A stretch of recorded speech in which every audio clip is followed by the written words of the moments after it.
Ladies and gentlemen, in this RedGamingTech.com video, I'm going to be taking a look at F1 2012, racing game of course by Codemasters Birmingham and published by Codemasters. Currently on Steam for $29.99, or you can buy a 2-pack with your friend, so that would be $54.99, so you save a little bit of cash there. Anyway, without further ado, let's take a look at it, shall we? Alright guys, to begin with, I'm not the best at racing games. They're not usually the type of game I play, however I picked this one up really just to try it out, to be honest with you. I'm going to be using Xbox 360 pad, which I know probably won't please some of you hardcore guys out there, but I'm not going to buy a wheel simply for this game, I'm afraid. So anyway, I'm going to be trying out the career mode. There are multiple difficulty levels on this. I'm going to try the young driver test. I just want to give you guys who are not familiar with the series, more than anything, an idea how it works. So I'm just going to quickly go through all this stuff. Co-op, my F1, blah blah blah. You have tons of stuff. So young driver test, day 1, blah. Okay, so you can see the graphics look relatively reasonable, to say the least. Oh hi. Hey, good to see you again. As your race engineer, it's my job. Okay, let's kind of skip that. I don't think we need to worry about it. Okay, let's run through the basic controls and ensure the guys have set the car correctly so that you're comfortable. First, let's check that the accelerator and brake pedals are a good fit. Okay. Seems simple. Let's check the steering lock next. Move the wheel from left to right for me. Next up are the gears. The box is either manual or automatic, but you can override the auto at any time by using the gear up and down controls. Pull the right paddle to go up a gear, and the left paddle to come down. Okay, gear up, gear down. Fair enough. Okay, everything looks good. We're going to do a simple straight line aero run first. Let me know when you're ready to head out. Let's go, baby.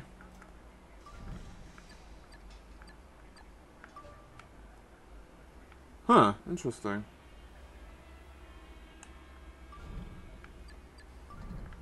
Straight line test. Engine. Okay, they're going to wheel me out, or... Okay, it gets pushed out straight away.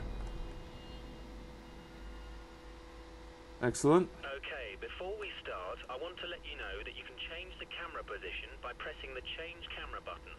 Try cycling through them until you find the one you like. Okay, so how do we do that? RB. If you want to change your camera or assist, Let's go with that one. You can do it from the pause menu whenever you want. Okay.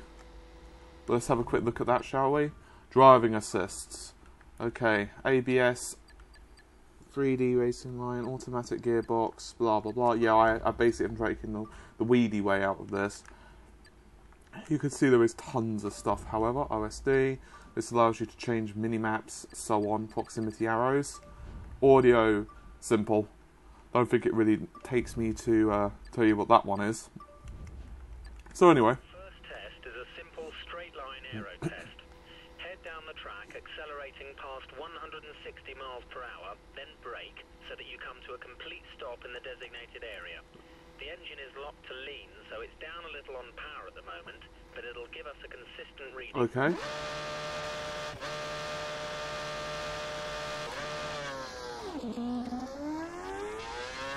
Okay, we're going at a ridiculously fast speed. Hurtling down the track at over 160 miles an hour. Seems reasonable.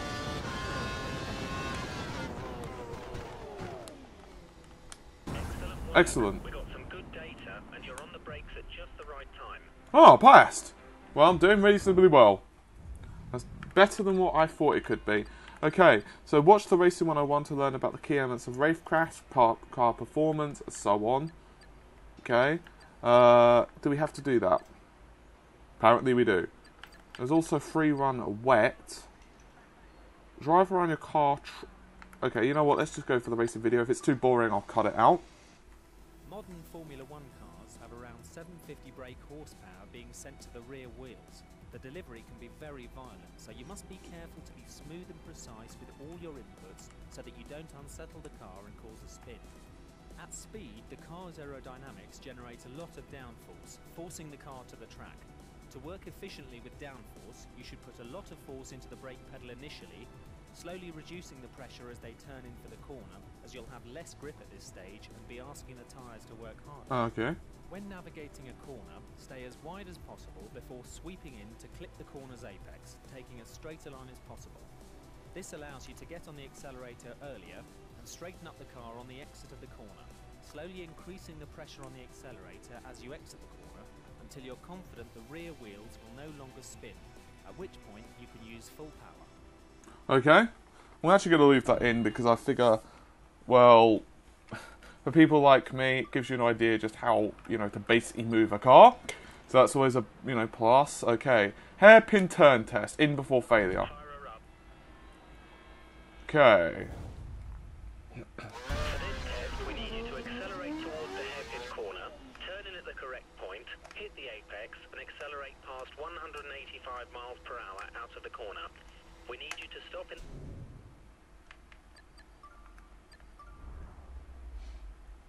For this test, we need you to accelerate towards the hairpin corner, turn in at the correct point, hit the apex... Right, let's see. 185 miles per hour out of the corner. We need you to stop in the designated area at the end of the straight to complete the test. Right, max speed, that's what I say, baby. 150, 160, 70, 85. Nice one. We got some good data. Excellent. Your line and corner speeds are good. I passed. Splendid. Splendid indeed. Check the corners. See the corner against the clock. Clear. Well, I have a feeling it's not going to be the car that fails on this one. Okay. Time to try stringing together a couple of corners. Okay. Turn in so you hit the corner's apex and get on the gas early as you exit. It'll be against the clock this time, so we've turned the engine up to normal. Bloody hell. Stop in the designated area at the end of the straight to I keep complete forgetting that that was actually limited. It's like Goku trying to fight in regular form, not even Super Saiyan 1. Yeah, you can definitely feel the difference in power.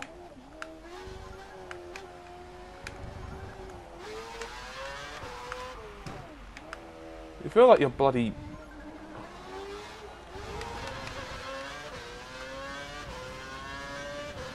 I can't actually remember if I was supposed to slow down on this one. I'm going to assume I do. 160, 170, 172, 73, 74. Ah! We got some good data. Excellent. Line and corner speeds are good. Not perfect, but not terrible.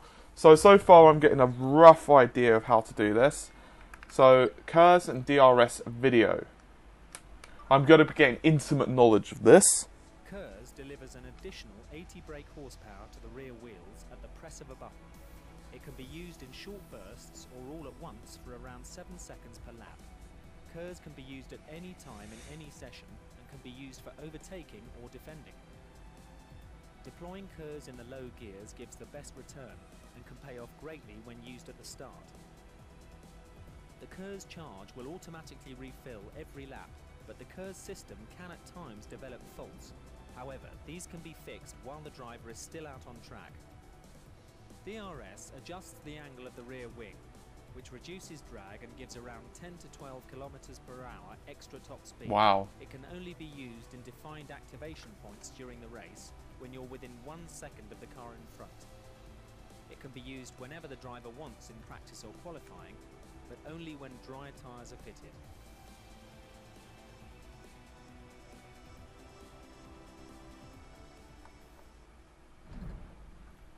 And that's the end of day one of the Young Drivers Test here at Abu Dhabi. Join us tomorrow for day two. Okay. Good morning. Return. Young Driver Test 2. Or day 2, shall I say. Get me in that Good morning. cockpit. I hope you're feeling refreshed as we've got some more tests for you to run through today. Let me know when you're ready. Anyway, I think now it's a good time to actually have a look at some other options, just because. I think the first thing I'm going to do is have a look at this proving grounds. There's various options, including champions mode, time attack and time trial. let's go for Champions Mode.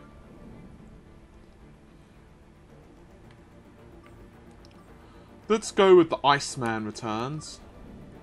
I don't think it will exactly be Bobby Drake, but anywho. I'm going to start with easy, because I suck at the game. So, anywho. Let's see. It's auto-saving. Champions Mode. Quite a lot of options. Time trial. Blah de blah de blah. Looks quite pretty. Are we going to get a rolling start? Nope. Okay. And just about to start, the final few laps of this thrilling race at Spa is Kimi Räikkönen in a modest 7th position. He's been complaining of tyre trouble all weekend. There goes his teammate in the sister Lotus Renault. He's behind, but on a brand new set of option tyres. I think he might actually work his way up and into the points, and at this rate, challenge Kimi. I think we're in for a dramatic few laps. Okay guys, so far I'm doing a trial, just to get a better idea of how things work. Now on the easier difficulty setting, I'm not even going to touch the brake. I know that sounds a bit weird, but as you can see, the game does auto brake for me. Because I have the difficulty so low and so many of the drive assists on. So in other words, it's pretty much a case of holding down the accelerator button and you know, turning in the right direction. This is good for those who are trying to get used to a track, or those who are very unfamiliar with a racing game, that type of thing. The only issue is obviously it does take away a lot of the challenge. I mean, I'm bad at racing games, but I'm not this bad to the point where I'm, you know, needing someone to brake for me. However, regardless of the fact it is a nice function, I can't say that... I mean, look, you can see how it's just handling it for me. I was just basically accelerating. Now, I'm obviously needing to steer. If I didn't bother to steer, I would crash straight into a barricade. Such as that, for example. As you can see, I didn't bother to really try and steer there, and I went straight into the sand.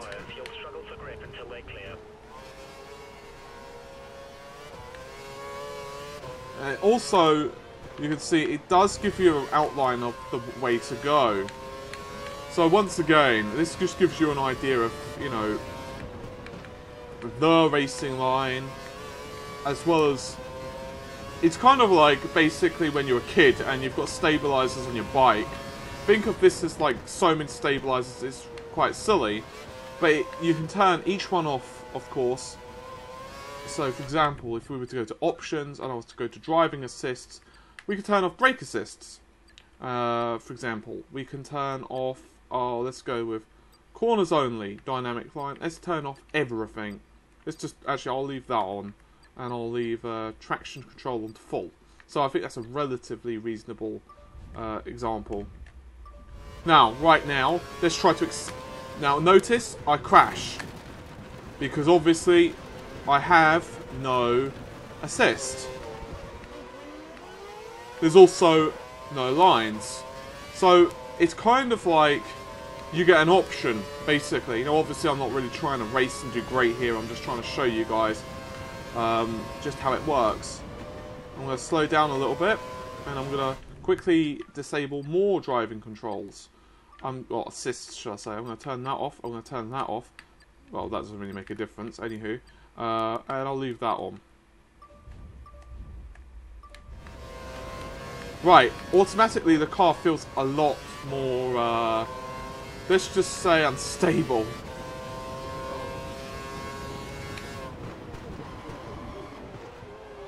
Once again, goes straight off. And why? Because it's not auto-braking. So yeah. Now, what about other stuff? Let's restart. Hopefully all the options should remain off. I'm just going to quickly check the physics out for you guys with like a full-on crash. Yeah, everything's off. Excellent. I think we're going at a relatively reasonable pace now. So I'm just going to give a full-on crash for you guys. It's not exactly super realistic. Let's go for like a far-out view.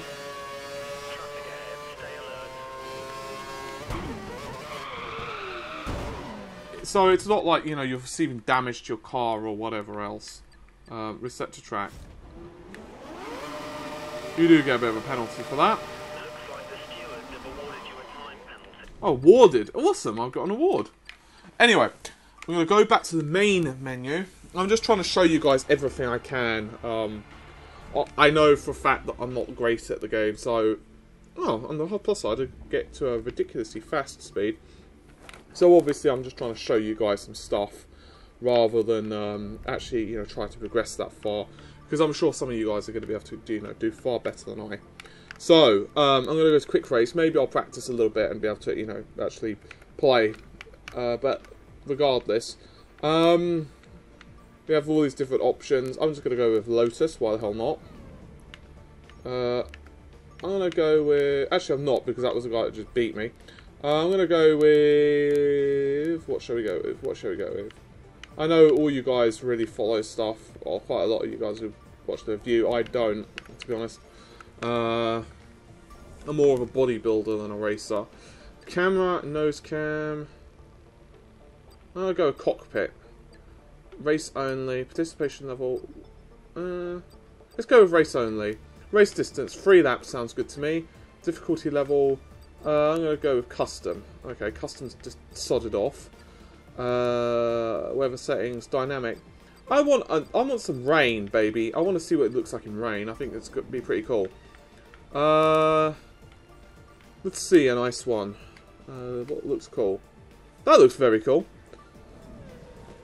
Okay. As I've said, I'm not an F1 follower at all, if I'm completely blunt. I know the driver, so it's not really of a shock I suck at this game. However, hopefully you guys will at least appreciate the fact that I'm trying to show as much as possible. It's going to be heavy-ass rain, as you can imagine. Let's skip all this. I just want to kind of get into it. Let's see. Car setup. Quick car setup. Do you want to go with wet or do we want to go dry? Let's just go with average. I feel that's going to be reasonable. Options. What have we got here? Okay, same thing. Driving assist. I'm going to leave off braking assist, and I'm going to leave off traction. Actually, I'm going to leave traction control on. I'm going to leave dynamic racing line on corners only, and I'm also going to try 2D just to give you an idea of the difference. And I'm also going to say that's about it, and I'm going to go to track. So hopefully you guys have got an idea. Awesome. Now I'm going to be using a 360 pad, as I've said before. But if you are using a 360 pad, you can simply look left and right by using right analog stick. I'm unsure what that would be for you guys using a wheel, of course. And holy crap, there is a lot of rain. I managed to cause an accident at the start, so that's a plus. In fact, there's so much rain I can barely see where the bloody hell I'm...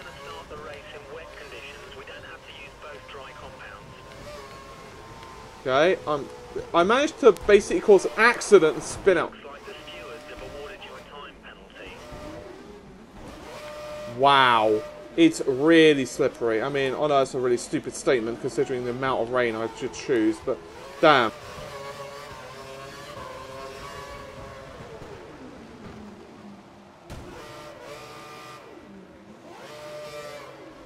The frame rate. The speed you have to go around is ridiculously slow. Now, admittedly, this track is very twisty anyway.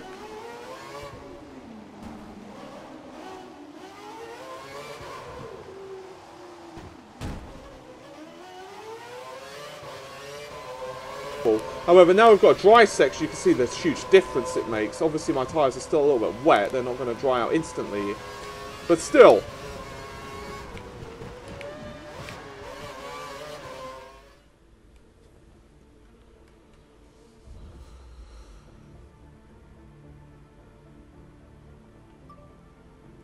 Anyway, guys, so what are my thoughts? Well, for those who are like me, in other words, you're not massively into the sport, this game probably is not going to convert you. Obviously, I'm trying out the game mostly for you guys, and also I was kind of curious to just try out, really. But it's probably not going to convert me into World of F1.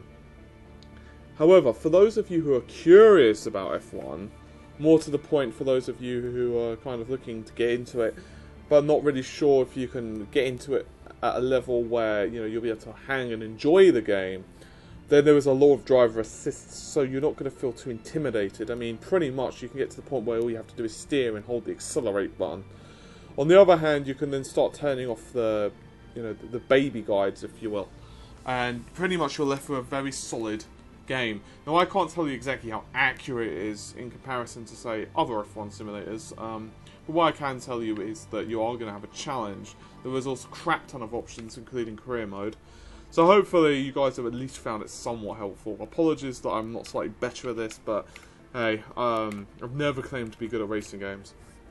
Anyway, I think for all this suffering I deserve a thumbs up anyway. So, thanks guys, thanks for watching, take care of yourselves, and goodbye for now.